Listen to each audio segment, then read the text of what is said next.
Pawns can control key squares, protect pieces, attack the opposing king, and can promote in the endgame.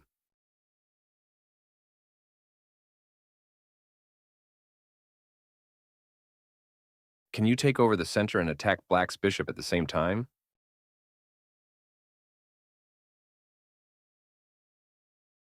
Nicely done. White puts a second pawn in the center and gains time against black's attacked bishop. Can you find another strong pawn move to gain time against the bishop? Great job. Black's bishop is forced to retreat again when white controls the center and has a strong lead in development. How can white's pawns overpower the black rook?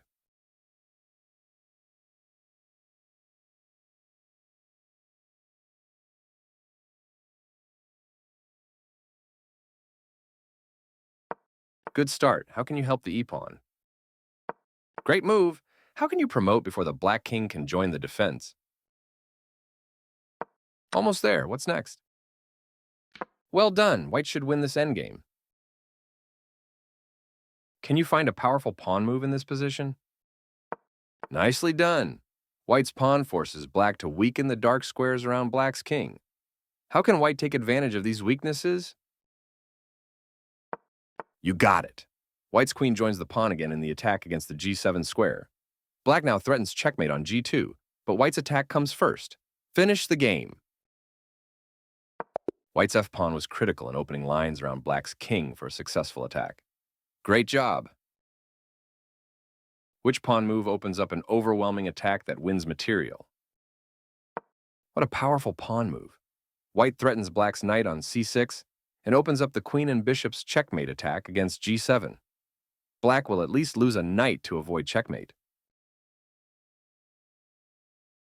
White's passed pawn on a6 is 2 squares away from promotion.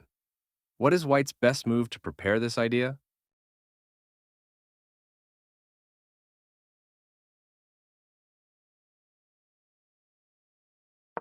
Sometimes the simplest move is the best.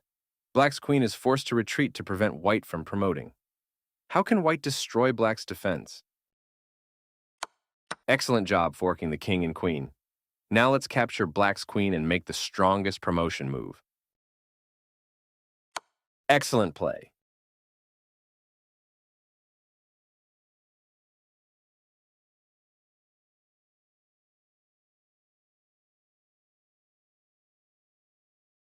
Pawns can control key squares, protect pieces, attack the opposing king, and can promote in the endgame. Pawns have been called the soul of chess.